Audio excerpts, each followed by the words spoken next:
حاضر نہیں مانتے، یہ نہیں کہا کہ ملک الموت علیہ السلام کو ہم حاضر نہیں مانتے، یہ نہیں کہا کہ ہم سورج اور چاند کو حاضر نہیں کہتے، بلکہ سرکار علیہ الصلوۃ والسلام کے لیے انکار کیا ہے کہ حضور علیہ السلام کی ذات کو ان پہ قیاس نہیں کیا جا سکتا۔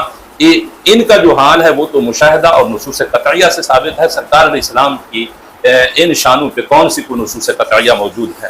تو یہ عبارت ہے مولانا عبد السمیع رام پوری کی۔ آگے مزید لکھتے ہیں اس پہ کہ دیکھو چاند چوتھے آسمان پہ ہو کے ساری کائنات میں موجود ہو سکتا ہے، اس کو حاضر کہا جا سکتا ہے، تو سرکار علیہ السلام کی روح مبارک اگر ساتویں آسمان پہ اعلیٰ علیین میں ہو اور کائنات کے ذرے ذرے کا مشاہدہ کر رہی ہو، تو یہ کون سی کوئی بعید بات ہے، کون سی محال بات ہے؟ یہ ثابت کیا۔ کہتے ہیں لیکن فرق یہ ہے کہ چاند کو دیکھنے کے لیے اللہ نے ظاہری آنکھیں دے دی ہیں کہ بینا شخص دیکھ کے کہتا ہے کہ چاند موجود ہے، نابینا کہتا ہے کہاں ہے، اس کو نظر نہیں آتا۔ سرکار علیہ السلام کی انوار و تجلیات کو دیکھنے کے لیے باطنی آنکھیں جس کو ملی ہیں وہ دیکھ رہا ہے، جس کے پاس باطنی آنکھیں نہیں ہیں وہ نہیں دیکھ سکتا۔ جو رسول اللہ کا سچا غلام ہے وہ دیکھ رہا ہے کہ کائنات کے ذرے ذرے میں انوار محمدی اور انوار احمدی موجود ہے صلی اللہ تعالی علیہ وسلم۔ تو یہ مولانا عبد السمیع رام پوری نے اس عبارت کے اندر سرکار علیہ السلام کا حاضر ناظر ہونا اور نبی کریم صلی اللہ علیہ وسلم کے لیے عقیدہ علم محیط زمین کو ثابت کیا ہے کہ سرکار علیہ السلام کا علم جو ہے وہ ساری زمین کو، روئے زمین کو گھیرے ہوئے ہے، احاطہ کیے ہوئے ہے، اور پھر یہ ثابت کیا ہے کہ یہ عقیدہ رکھنے والے مشرک نہیں ہیں۔ شرک وہ ہوتا ہے جو ہر جگہ پہ ہو، یہ تو تم بھی مانتے ہو کہ ملک الموت علیہ السلام حاضر ہیں، ان کے پاس علم محیط زمین ہے، اور شیطان بھی حاضر ہے، اس کے پاس علم محیط زمین موجود ہے، اور اس کے ساتھ سورج اور چاند کو بھی حاضر تم مانتے ہو، اور اس کا اقرار کرنے والوں کو کافر نہیں بلکہ مسلمان کہا جاتا ہے۔ جس طرح سورج چاند کے لیے حاضر کا لفظ بول کے کوئی شخص مشرک نہیں ہوتا، اسی طرح سرکار علیہ السلام کے لیے حاضر و ناظر کا قول کر کے کوئی شخص مشرک نہیں ہوتا، اور سرکار علیہ السلام کے لیے علم محیط زمین کا قول کر کے بھی کوئی شخص مشرک نہیں ہوتا۔ تو یہاں پر کس علم کی بات ہو رہی ہے یہ بھی یاد رکھ لیں، اور خوب یاد رکھ لیں، آگے گفتگو اسی پر ہوگی۔ یہاں پر علم محیط زمین کا مولانا عبد السمیع رام پوری نے اس بات کیا ہے سرکار علیہ السلام کے لیے، جبکہ اسی چیز کا خلیل احمد سہارنپوری نے انکار کیا ہے اور رد کیا ہے۔ تو یہ اصل بات ہو رہی ہے۔ اب ہم خلیل احمد سہارنپوری کی جو براہین قاطعہ کی عبارت ہے اس کو پڑھتے ہیں۔ اس میں عرض کر چکا ہوں کہ ان تین چیزوں کا رد کر رہے ہیں۔ پہلے نمبر پہ وہ علم محیط زمین سرکار علیہ السلام کے لیے جو مولانا عبد السمیع رام پوری نے ثابت کیا اس کا رد کریں گے، اور اس کے ساتھ عقیدہ حاضر ناظر کا رد کر رہے ہیں۔ تیسرے نمبر پہ جو ان عقائد کے معتقدین ہیں ان کو مشرک قرار دے رہے ہیں، کہہ رہے ہیں کہ یہ شرک نہیں تو اور کون سی بات ہے۔ اس کے ساتھ انہوں نے جو چیزیں بیان کی وہ بھی آپ اپنے ذہن میں رکھ لیجئے تاکہ عبارت سمجھنے میں آسانی ہو۔ انہوں نے سرکار علیہ السلام کو افضل قرار دیا ہے اس عبارت میں کہ ساری کائنات میں بعد از خدا بزرگ توئی قصہ مختصر سرکار علیہ السلام افضل ہیں۔ افضل ہونے کا تو اقرار کیا، لیکن سرکار علیہ السلام کی عالمیت کا انکار کیا کہ سرکار علیہ السلام سب سے بڑھ کے علم والے نہیں ہیں، حتیٰ کہ ملک الموت علیہ السلام اور شیطان کے علم کے برابر جو لوگ کہتے ہیں ان کو خلیل احمد سہارنپوری نے عاقل اور ذی علم نہیں کہا، یعنی وہ مجنون ہیں اور جاہل لوگ ہیں جو سرکار علیہ السلام کے علم کو شیطان کے علم کے برابر کہتے ہیں، یا ملک الموت علیہ السلام کے علم کے برابر کہتے ہیں، یا سرکار علیہ السلام کے علم کو شیطان کے علم سے زیادہ کہتے ہیں۔ اسی طرح جو ملک الموت علیہ السلام کے علم سے سرکار علیہ السلام کے علم کو زیادہ کہتے ہیں وہ بھی مجنون ہیں، عقل مند نہیں ہیں اور علم والے بھی نہیں ہیں۔ ساتھ یہ بھی چیز ثابت کی کہ افضل کے لیے اعلم ہونا کوئی ضروری نہیں، ایسا نہیں کہ افضل وہی ہو جو اعلم ہو، اور اس پہ مثالیں پیش کی۔ جس طرح حضرت موسیٰ علیہ السلام کہا افضل ہیں اور خضر علیہ السلام مفضول ہیں، لیکن خضر علیہ السلام کے علم کا مکاشفہ جو ہے وہ حضرت موسیٰ علیہ السلام سے کہیں زیادہ ہے، یہ ثابت کیا ہے۔ اور یہ کہا کہ جو افضل ہے یا جس کو جتنا علم ملا ہے اس سے زائد نہیں ہو سکتا۔ تو یہ باتیں اس لیے ہو رہی تھی کہ سرکار علیہ السلام افضل ہیں، لیکن فضیلت کا مدار علم کی کثرت و قلت پہ نہیں، یعنی علم کم بھی ہو تب بھی وہ ہستی افضل ہوتی ہے۔ یہ ساری چیزیں واضح کر رہی ہیں کہ نبی علیہ السلام کے علم کو کم مانے جا رہے ہیں، برابر کے بھی قائل نہیں، اور جو برابر کا قول کرتا ہے شیطان کے علم کے برابر یا زیادہ کا قول کرتا ہے، ان کو وہ جاہل کہہ رہے ہیں اور ان کو عاقل نہیں کہہ رہے، کہتے ہیں وہ کسی عاقل کا کام نہیں بلکہ وہ ایک مجنون شخص جس کے پاس عقل نہ ہو اس کا کام ہو سکتا ہے اس طرح کی بات کرنا۔ تو یہ آپ کے سامنے ہم عبارت رکھتے ہیں، آپ کو اندازہ ہو جائے گا۔ پھر آخر میں وہ عبارت پڑھتے ہیں جو متنازع فی ہے، جو الحاصل ہے، خلاصہ ہے، جس میں کفریہ گفتگو کی گئی ہے۔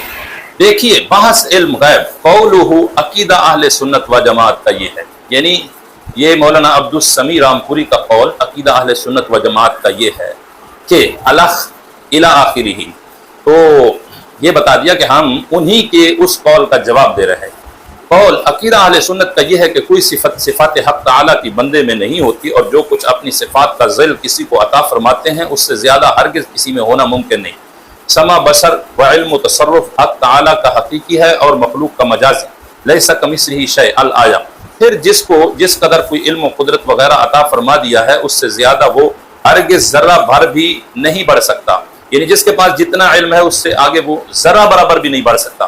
شیطان کو جس قدر وسعت دی اور ملک الموت اور آفتاب و مہتاب کو جس قدر وضع پر بنایا اس سے زیادہ کوئی ان کو کچھ قدرت نہیں، یعنی یہ مان لیا کہ شیطان کے پاس بھی وسعت ہے اور ملک الموت علیہ السلام کے پاس بھی علم کی وسعت ہے، وہ موجود بھی ہیں، حاضر ہیں، دیکھ رہے ہیں، اور آفتاب و مہتاب بھی جس قدر وضع پہ بنائے گئے یعنی وہ حاضر ہیں، موجود ہیں، وہ جس پر ہیں وہ اسی حالت پر ہیں، مزید ان سے کوئی کام نہیں لیا جا سکتا۔ تو مان لیا کہ آفتاب و مہتاب کو حاضر ہم کہتے ہیں اور شیطان اور ملک الموت علیہ السلام کو ہم حاضر بھی مانتے ہیں اور ان کے لیے علم محیط زمین کا اقرار بھی کرتے ہیں۔ اس عبارت سے یہ سارا کچھ مان لیا، اور زیادہ کوئی ان سے کام نہیں نکلتا، اور نہ اس کثرت و قلت پر فضل کی کمی زیادتی موقوف ہے، یعنی ایسا نہیں کہ علم کثیر ہوگا تو افضل کہا جائے گا، بلکہ اس علم کی قلت کے باوجود بھی شے افضل ہو سکتی ہے، جیسے یہ ثابت کر رہے ہیں کہ نبی علیہ السلام کا علم کم ہے لیکن افضل ہے۔ میں بتا چکا ہوں کہ سرکار علیہ السلام کو افضل مانا ہے۔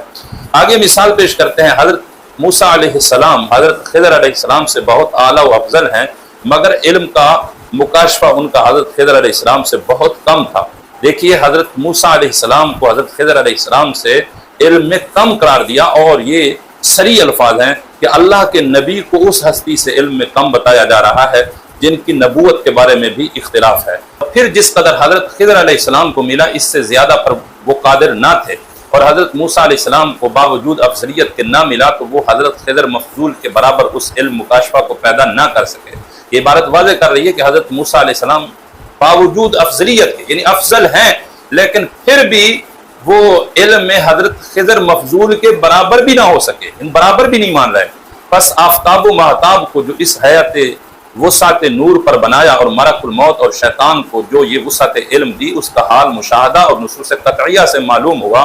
اب اس پر کسی افضل کو قیاس کر کے اس میں بھی مثل یا زید اس مفضول سے ثابت کرنا کسی عاقل ذی علم کا کام نہیں، نعوذ باللہ تعالی من ذالک۔ یعنی بتایا کہ حضرت ملک الموت علیہ السلام کو جو علم کی وسعت ملی اور شیطان کو جو وسعت ملی ہے، اس کا حال مشاہدہ اور نصوص قطعیہ سے ہمیں معلوم ہوا۔ اب اس پر کسی افضل کو قیاس کر کے، اب کون سا افضل؟ یہاں سرکار علیہ السلام کو افضل کہا جا رہا ہے کہ حضور علیہ السلام کو ان پر قیاس کر کے حضور علیہ السلام کو ان کے برابر ماننا، برابر بھی بات نہیں کرنے دے رہا کہ ان کے برابر مان، اور پھر آفتاب و مہتاب کو جس وضع پہ بنایا ان پر افضل کو قیاس کر کے ان کو بھی حاضر کہنا، حاضر و ناظر سرکار علیہ السلام کو کہتے ہیں یہ کسی عاقل ذی علم کا کام نہیں ہو سکتا، یعنی ایسی بات کرنے والا عقل مند نہیں بلکہ وہ مجنون ہوگا، اور ذی علم نہیں بلکہ وہ جاہل ہوگا۔ معاذ اللہ، سرکار علیہ السلام کے علم کو جو لوگ شیطان اور ملک الموت علیہ السلام کے علم کے برابر یا اس سے زائد مانتے ہیں، ان کو یہ شخص عقل مند نہیں کہتا، ان کو علم والا نہیں کہتا، اس کے نزدیک وہ مجنون ہے اور اس کے نزدیک وہ بے علم یعنی جاہل ہے۔ یہ کتنی بڑی خطرناک بات ہے۔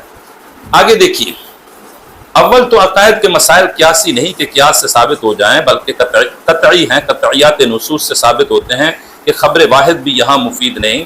تو یہ جو قیاس کیا گیا، یہ قیاس عقیدہ کے اس بات کے لیے نہیں تھا، بلکہ عقیدہ کی تائید کے لیے قیاس کیا گیا تھا، ورنہ اہل سنت کے تمام عقائد قرآن و حدیث سے ثابت ہیں۔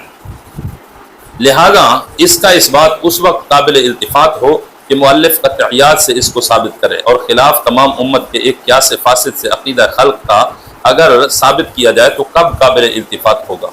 رد کر دیا کہ یہ عقیدہ چونکہ ایک فاسد قیاس سے ثابت کیا جا رہا ہے، لہذا یہ قابل قبول نہیں ہوگا۔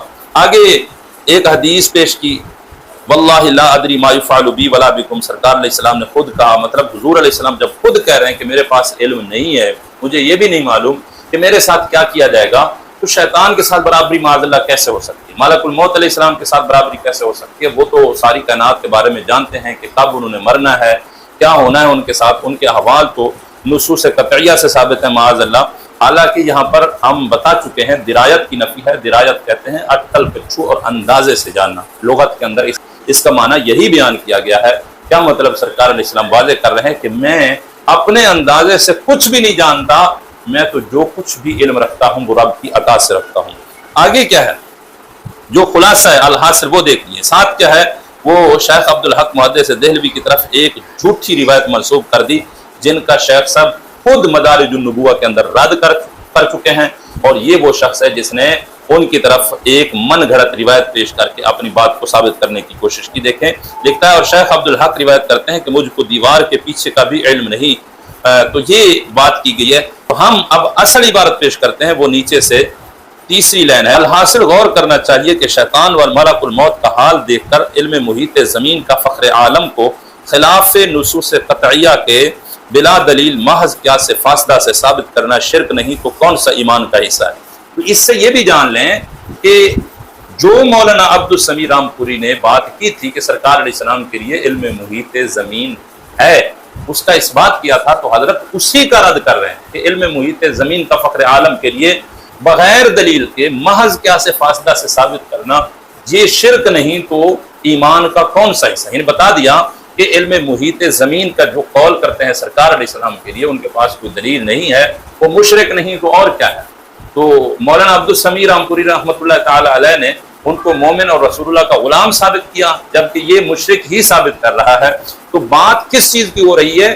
وہ علم محیط زمین کی ہو رہی۔ اس لفظ کو آپ نے یاد رکھنا ہے، اس کی بنا پر ہم جواب دیں گے کہ متکلم دیوبند نے جو تعویلات پیش کی ہیں، یا یہی خلیل احمد سہارنپوری المحند علی المفند کے اندر جو تعویلات پیش کر گیا ہے، وہ اصل مقصود سے تعلق بھی رکھتی ہے یا نہیں، یہ یاد رکھنا ہے۔ تو حاصل کیا نکالا؟ الحاصل غور کرنا چاہیے کہ شیطان و ملک الموت کا حال دیکھ کر علم محیط زمین کا فخر عالم کو خلاف نصوص قطعیہ کے بلا دلیل محض قیاس سے فاصلہ سے ثابت کرنا شرک نہیں تو کون سا ایمان کا حصہ ہے؟ شیطان و ملک الموت کو یہ وسعت نص سے ثابت ہوئی، فخر عالم کی وسعت علم کی کون سی نص قطعی ہے کہ جس سے تمام نصوص کو رد کر کے ایک شرک کو ثابت کرتا ہے؟ اب اس میں واضح طور پر شیطان کے علم کو زیادہ کہا گیا، ملک الموت علیہ السلام کے علم کو زیادہ کہا گیا، اور یہ کہا گیا کہ ان کا علوم جو ہے وہ تو نصوص قطعیہ سے ثابت ہے، وہ مشاہدہ سے ثابت ہے۔ سرکار علیہ السلام کے علم پہ کون سی کوئی نص موجود ہے جو قرآن حدیث کے اندر سرکار علیہ السلام کے علوم کثیرہ وافرہ کے نصوص موجود ہیں، اس کو نظر نہیں آئی؟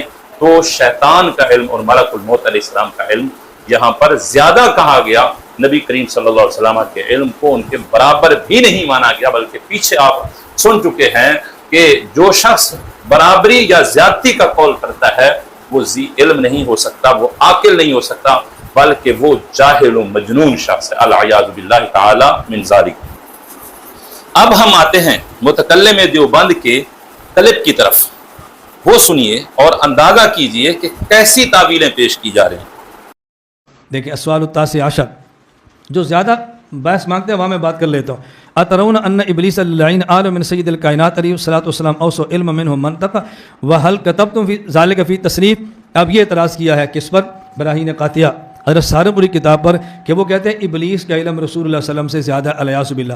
جب آپ سنیں، کہتے ہیں ہم یہ بات پہلے کہہ چکے ہیں، اللہ کے نبی پاک کا علم کائنات میں سب سے زیادہ ہے، اور ہم اب بھی کہتے ہیں جس کا یہ عقیدہ ہو کہ ابلیس کا علم رسول اللہ صلی اللہ علیہ وسلم سے زیادہ ہے، وہ لا ریب اور قطعاً کافر ہے اور دائرہ اسلام سے خارج ہے۔ یہ ہمارا قطعاً نظریہ یہ نہیں ہے۔ بات کیا ہے؟ ہم کہتے ہیں کہ جو چیزیں حضور کی شان کے لائق ہیں وہ علوم تو اللہ نے سب سے زیادہ اللہ کے نبی کو دیے ہیں، اور جو علوم آپ کی شان کے لائق نہیں تھے اگر وہ آپ کو نہیں ملے، ابلیس کو مل گئے ہیں، تو اس کا مطلب یہ نہیں ہے کہ ابلیس حضور سے زیادہ علم رکھتا ہے۔ پھر مثالیں دی ہیں، مثال سمجھو، جس طرح افلاطون حکیم ہے، جالینوس حکیم ہے، اور یہ حکمت اور طب کے بالفرض بادشاہ ہیں، لیکن پخانے کی مٹھاس یا پخانے کی کڑواہٹ کیا ہوتی ہے ان کو نہیں پتہ، یہ گٹر کے کیڑے کو پتہ ہے۔ آپ کوئی بندہ کہہ دے گٹر کا کیڑا افلاطون سے اعلیٰ ہے، کیوں؟ اس کو پتہ ہے کہ پخانہ کیسا ہوتا ہے۔ اور بھائی پخانے کا چسکا یہ حکیم کی شان کے لائق نہیں ہے، ان کو نہیں پتہ تو ان کے خلاف کیسے ہوا؟ جامعہ کا شیخ الحدیث وہ بخاری پڑھاتا ہے، استاذ قرآن پڑھاتا ہے، باقی سادہ کتب پڑھاتے ہیں، لیکن چھوٹا بچہ وہ جانتا ہے کہ بنٹے کیسے کھیلتے ہیں، اخروٹ کیسے کھیلتے ہیں، یہ چھپڑی کیسے کھیلتے ہیں، لیکن شیخ صاحب کو نہیں پتہ۔ اب اس کا معنی وہ شیخ صاحب سے بھی اعلیٰ ہے، ان کو اتنا بھی نہیں پتہ کہ بنٹے کیسے کھیلے جاتے ہیں۔ بھائی جو بات ان کی شان کے لائق ہے وہ بچوں کو نہیں پتہ، اور بچے کی بات کہ شیخ صاحب کو نہیں پتہ تو یہ ان کی شان کے خلاف نہیں۔ اسی طرح سلیمان علیہ السلام کو ہدہد کہتا ہے میں ایسی خبر لایا ہوں جو آپ نہیں جانتے، احط بما لم تحط بہ۔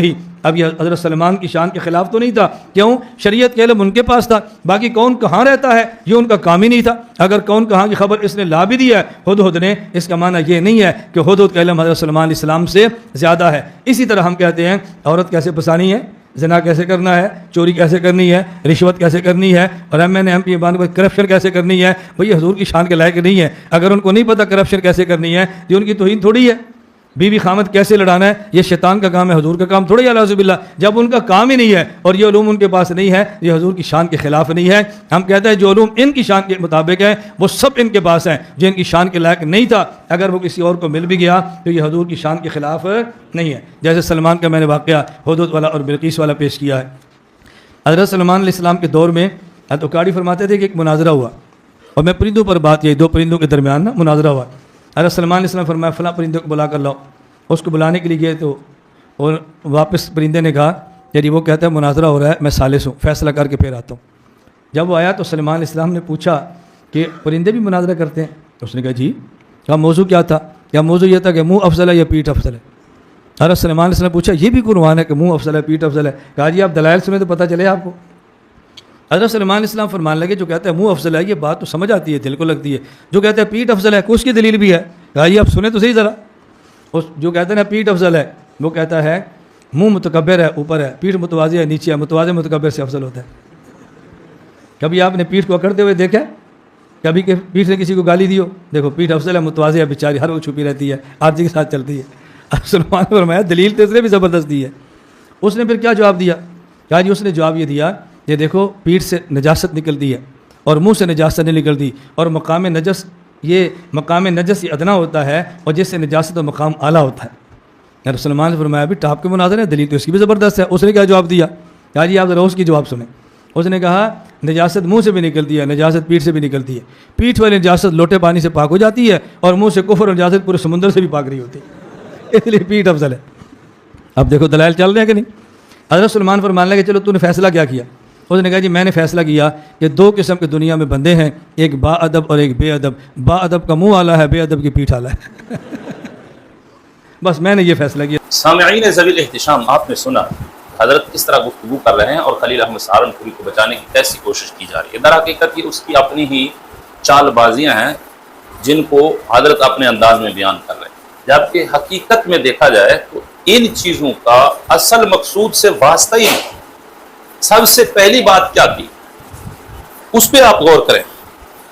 حضرت سب سے پہلی بات یہ کر رہے ہیں کہ خلیل احمد سہارنپوری نے یہ کہا کہ ہم کہتے ہیں جو چیزیں حضور کی شان کے لائق ہیں وہ علوم تو سب سے زیادہ حضور علیہ السلام جانتے ہیں، اور جو چیزیں سرکار علیہ السلام کی شان کے لائق نہیں وہ اگر شیطان کے پاس آ جائیں ان کا علم، تو اس کا یہ مطلب نہیں کہ حضور علیہ السلام سے شیطان علم میں بڑھ گیا۔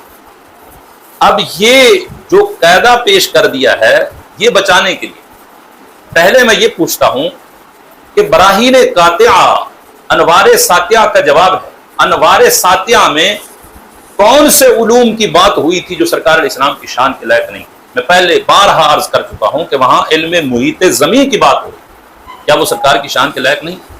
اور براہین قاطعہ میں اسی کا جواب دیا گیا، کیونکہ یہ قاعدہ ہے السؤال معاد فی الجواب، سوال جو ہوتا ہے جواب کے اندر دہرایا جاتا ہے، اس کا